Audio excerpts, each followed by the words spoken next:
Ek gaan die gedeelte lees, dan wil ek vra dat jy oë toemaak, en dan verbeel jy sit met 'n highlighter in jou hand.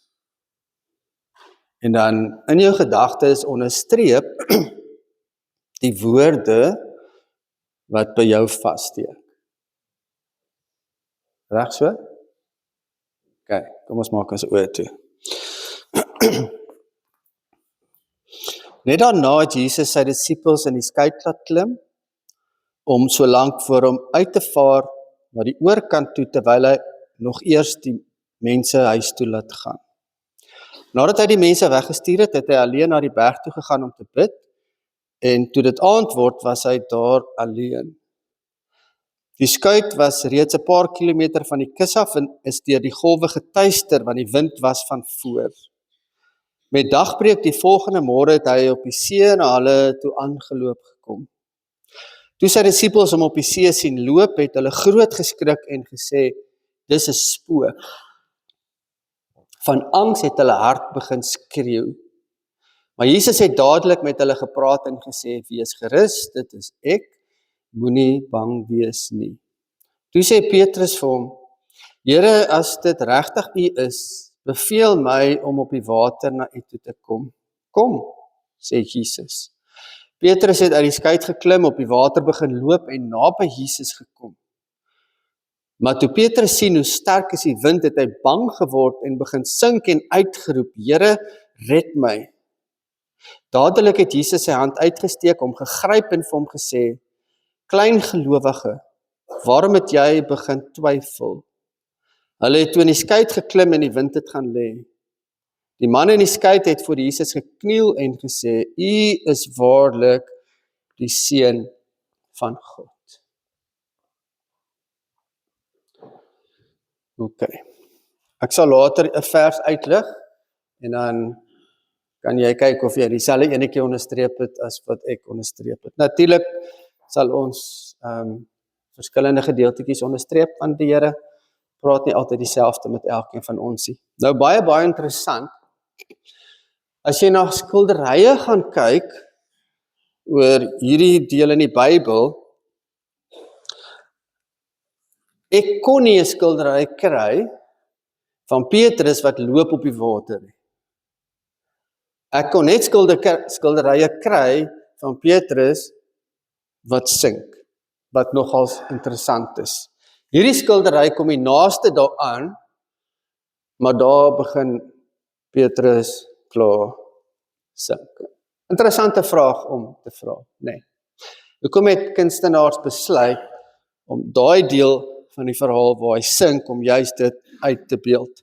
Nou net 'n bietjie konteks, dis die middag, Jesus stuur die mense huis toe, hulle die vorige dag het die Here vir hierdie mense kos gegee, 'n klomp mense, en hy stuur hulle huis toe, hy stuur die disippels see toe, en hy gaan op na die berg.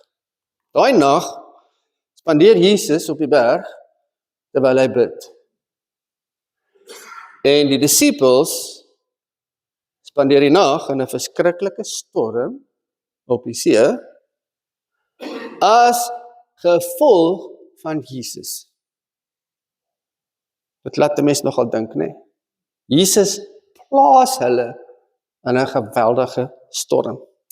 Dan is 'n dagbreek, en Jesus verskyn en loop na die boot, en die disippels is in 'n toestand, dis 'n spook, en Jesus praat met hulle, en as ek dit moet picture, dan picture ek dit as 'n baie rustige Jesus, wat vir hulle sê, ontspan, dis ek, moenie bang wees nie. Petrus sê, as dit regtig U is, sê vir my, kom. En Jesus sê vir hom, kom. Petrus is uit die boot, sonder sy life jacket, en hy gaan.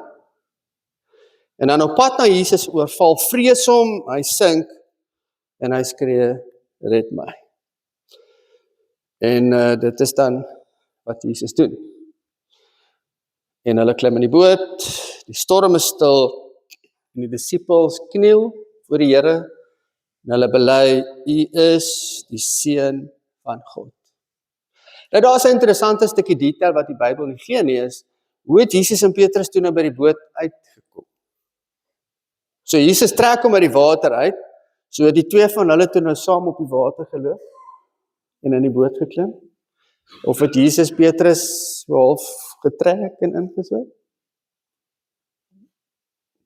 Daar kan julle met 'n meer oorspronklike antwoord na vore kom as dit. OK, wat is die relevansie van hierdie teks? Ons leef in 'n baie onseker tyd.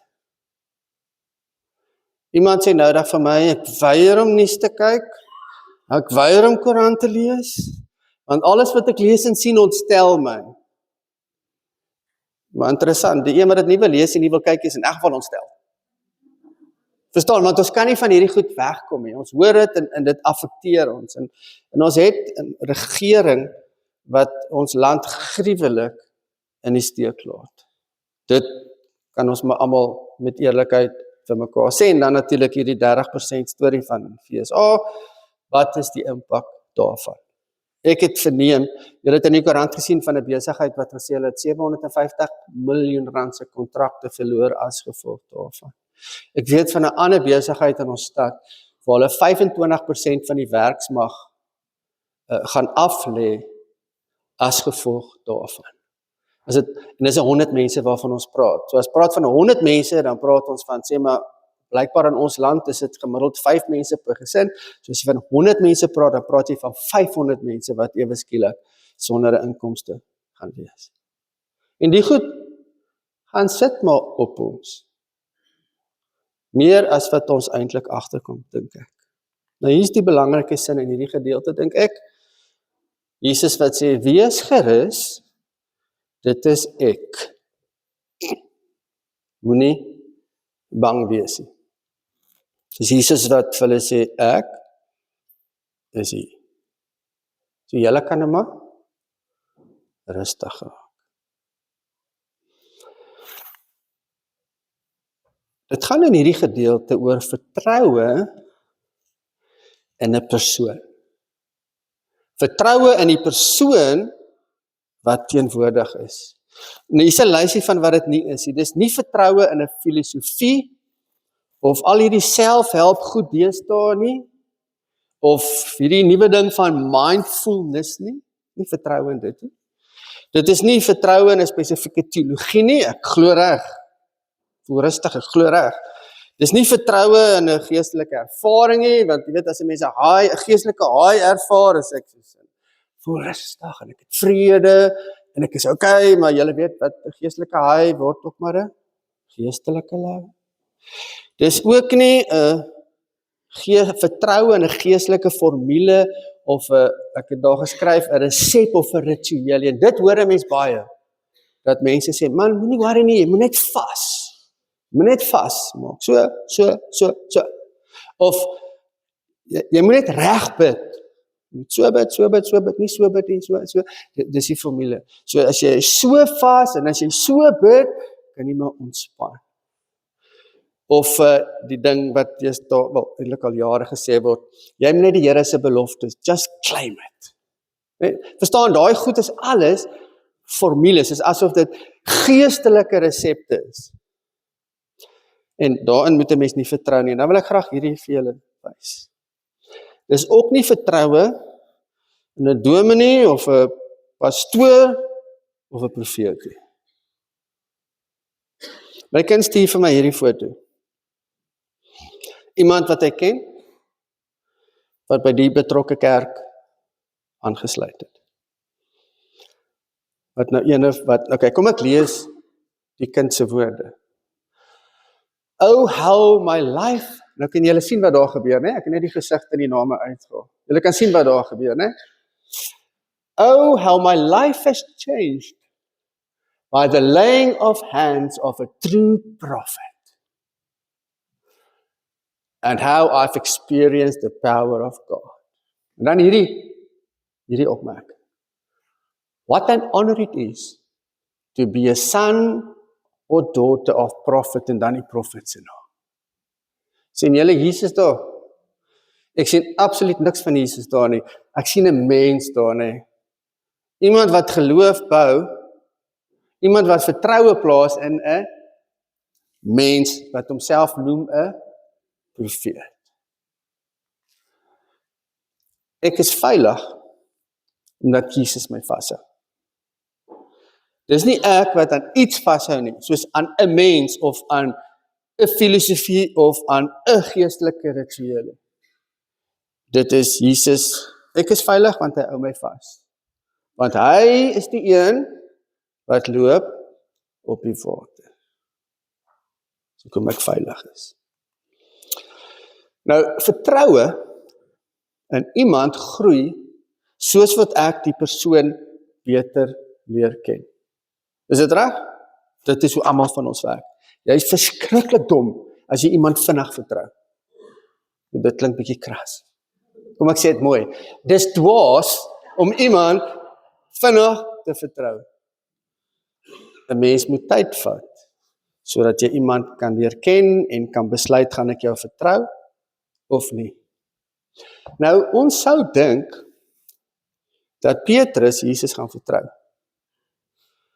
Want hy het Jesus in aksie gesien.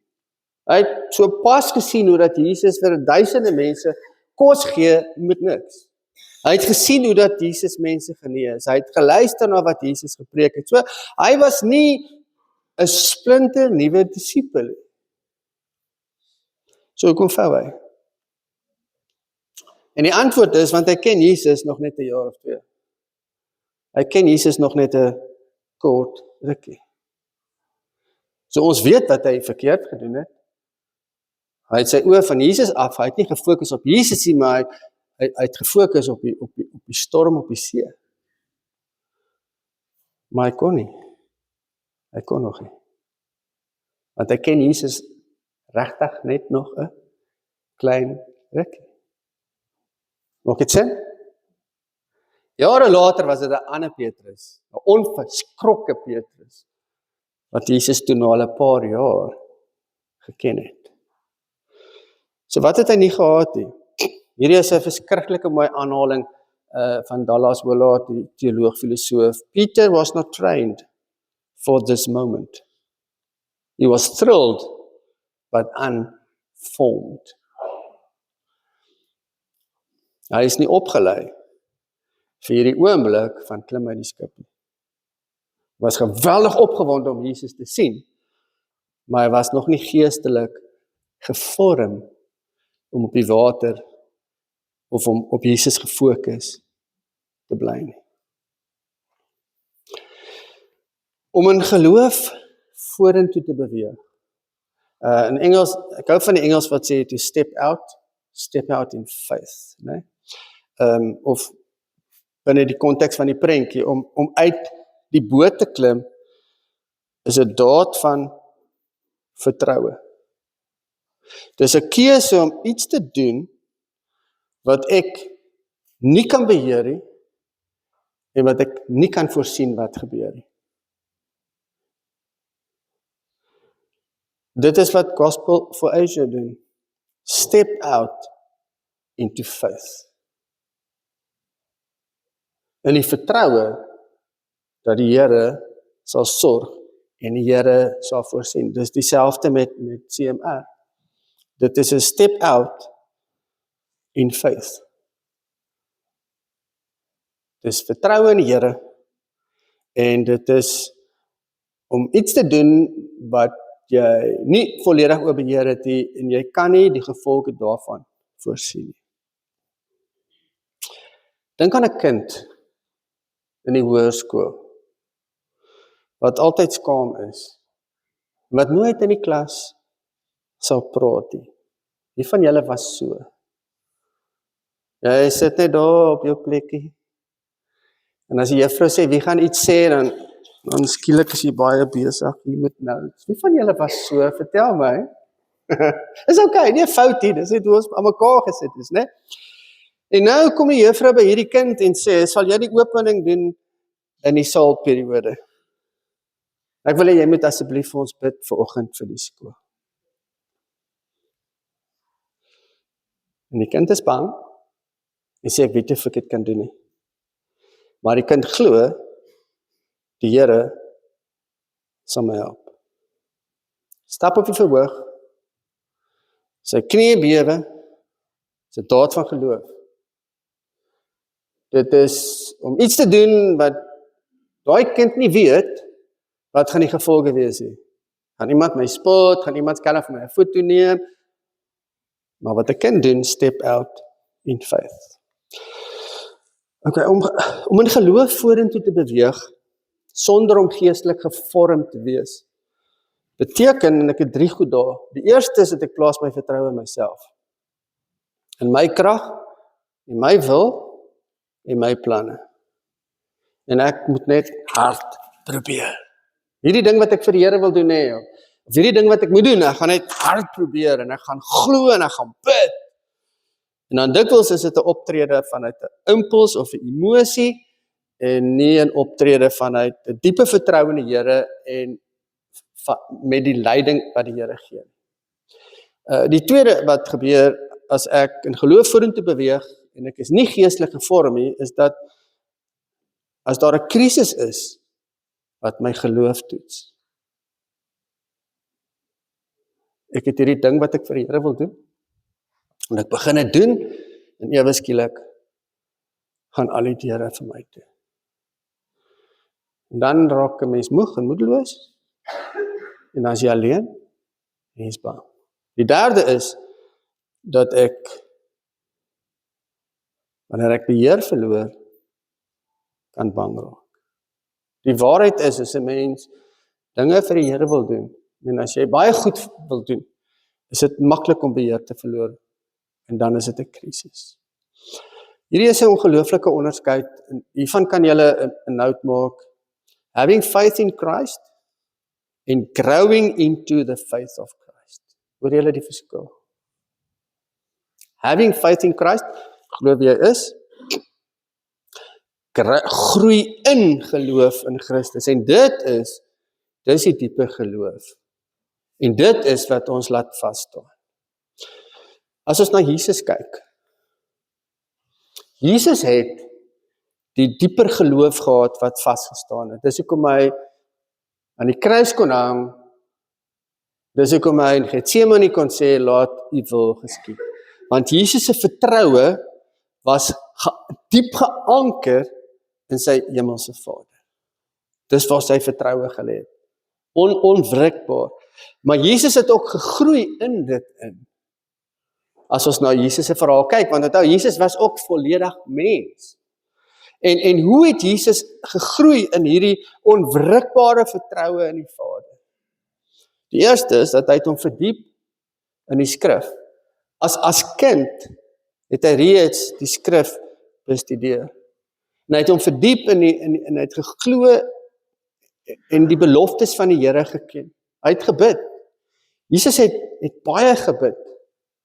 En dit is in daai tyd van gebed wat sy vertroue gebou is. Jesus het swaar gekry. Maar daai swaar kry het hom geleer om te vertrou, en Jesus was gehoorsaam gewees. Iemand sê, Jesus grew in faith in his Father the same way we do, through scripture, prayer, obedience, and trust in trials. But he did it perfectly. His anchor was unshakable because it was grounded in daily dependence, not occasional moments of crisis. So die dieper geloof wat ons laat vasstaan, die geloof waarmee ons kan in die boot klim, is geanker in Jesus se teenwoordigheid. Dis hoekom dit die belangrikste is wat die disippels daar moes hoor. Dit is ek. En ek is nou by julle. En Willard gebruik hierdie woorde, hy sê hierdie dieper geloof word gevorm deur die hidden disciplines. En dan is dit die lys. Gebed, die woord, stilte, afsondering, en om te probeer leef in lyn met die wil van die Here. So daar waar niemand my sien nie, daar waar dit net ek en die Here is, elke dag, dis daar waar my geloof gevorm word. Dis waar ek grow into the faith of Christ. So, as ek iemand wil wees, en ons moet dit eintlik wil wees. As ek iemand wil wees wat sê, ek kan uit die boot uit klim. Ek kan step into faith. Ek kan dit het te doen met dinge wat ek vir die Here wil doen, dit het net te doen met elke dag wat ek opstaan en sê, ek gaan hierdie dag in. Of ek gaan hierdie hospitaal in, of ek gaan hierdie bank in. As dit is, dis hoe die Here ons wil hê. Maar dit gaan nie gebeur, as ek nie getrou is, in die hidden disciplines. Hierdie lysie wat ek daar vir julle gegee het. Dan sink ek. Kom ek sit alles by mekaar. Geloof wat vas staan. Geloof waarmee ek kan uitklim. Is geanker in Jesus as persoon. Die diep wete, die Here is by my. Dis die belangrikste in die lewe wat ons moet weet. En waar ons moet sekerheid hê, is dat enige situasie waarin ek is, dat ek vir myself sê, die Here is hier by my. En daai besef, daai oortuiging moet gevorm word oor tyd. Ek moet ingroei in daai oortuiging. En daarom is die hidden disciplines in ons lewens so ongelooflik belangrik. Of ons sing. Amen.